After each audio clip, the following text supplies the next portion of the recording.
In today's video, I'm going to teach you how to connect your GoDaddy domain to your Netlify site by updating your DNS records. We'll be making a small change in two places. First in Netlify, where you'll confirm the correct domain values, and then in GoDaddy, where you'll update the DNS settings for your domain. This is a simple process, but it's important to enter each value exactly as shown so your domain points to the right website. To begin, open Netlify and go to your site's domain management section. Here, you need to find two pieces of information. The first is Netlify's target A record, which in this case is 75.2.60.5. The second is your site's Netlify SNAME, which will look like your site name, Netlify, app. Make sure you copy or confirm both of these carefully because you'll use them in the next step. Next, log into your GoDaddy account. Once you're inside, go to My Products and locate the domain you want to connect. Beside that domain, click DNS to open the DNS management page. This is where you control how your domain routes visitors to your website.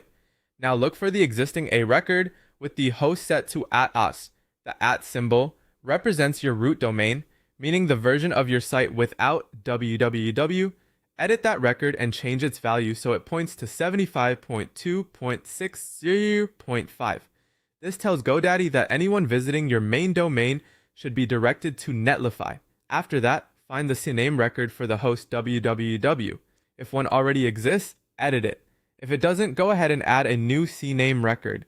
Set the host to www and then enter your Netlify subdomain as the value, formatted like your sitename.netlify app. This connects the www version of your domain to your Netlify site. Once both records are updated, click Save. At that point, the setup is complete, but keep in mind that DNS changes are not always instant. It can take a little time for the updates to fully resolve across the internet. In some cases, it may work within minutes, and in others, it can take longer.